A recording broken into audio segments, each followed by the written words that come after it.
kapag mag-dine-in ka lang is 17. Hello mga kawakwak. So meron akong taga-video dyan, yung asawa ko. So ayan, ako lang yung nag-order ng pagkain. Kaya ako nag-take out kasi hindi kami kakain dyan at may ibang dinner gusto yung hubby ko. So ako lang yung kumain dyan. Next time, kasama na namin yung anak namin. Dalhin namin siya dyan. I'm sure magustuhan niya yung mga pagkain dyan. Affordable pa.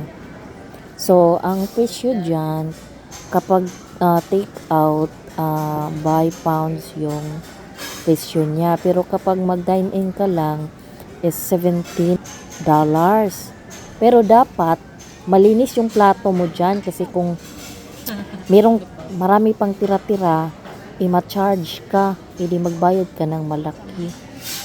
So ako naman natakot na baka malaki yung mabayaran namin sa pounds na yan. So kunti-kunti lang yung nilagay ko.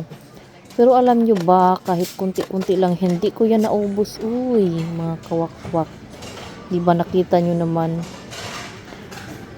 marami na siya, kahit kunti-kunti, pero iba't ibang variety ng food, iba't ibang klase ng ulam, kaya hindi pa rin maubos.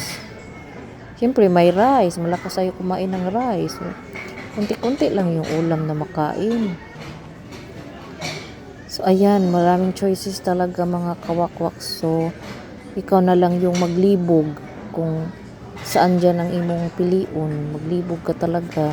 Tapos mayroon pang iba hindi mo kilala. Next ba? Chinese restaurant ata to.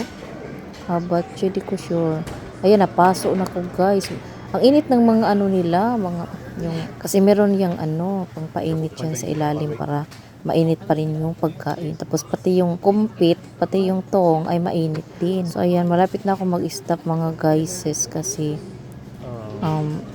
kinabahan ako baka malaki na yung bayarin ko. Pero alam niyo ba yung nabayaran namin? $10 lang pala.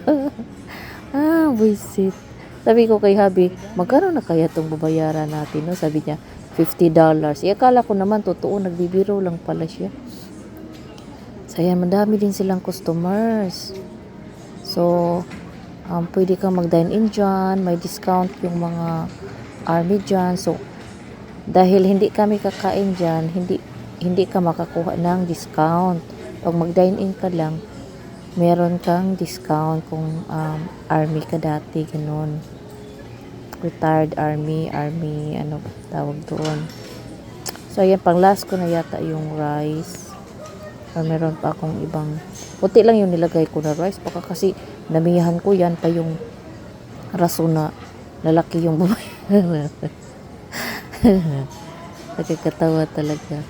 Ay, meron pa pala akong ibang kinuha. Oh, yan. Kala ko shrimp yan. Di pala yan. Shrimp, ano pala yan? Lobsters, ganun. Mas matigas siya sa shrimp. Pero, mas masarap yung shrimp. Diba?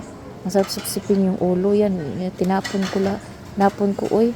So, ayan na guys. Tapos na tayo. Salamat.